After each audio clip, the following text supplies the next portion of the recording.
sobrang nakakakaba.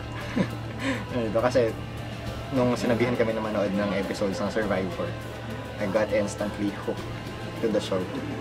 Tapos parang, yun, syempre, gustuhan ko sana makasama din ako sa Survivor, pero syempre that's very impossible to happen. And this is the closest. Tsaka feeling ko mas mahirap to kumpara dun sa Survivor talaga, kasi parang doon matagal yung oras para bumuo ng rapport sa isa't isa o sa mga kasama sa tribe. Pero feeling ko naman na maganda ang patutunguhan ng tribe na.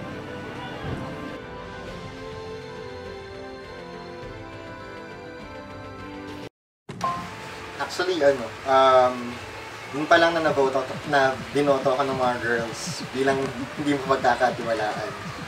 Feeling ko, isa yun sa mga factor na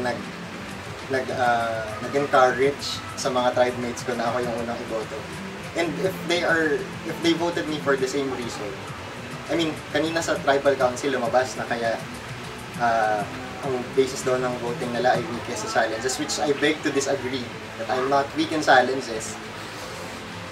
Kung yung threat, sige, that's somewhat flattering, pero sayang, marami akong baon, sana. Gusto ko sanang karirin, pero since sila yung nag-decide, wala na tayo magagawa doon. Good luck na lang.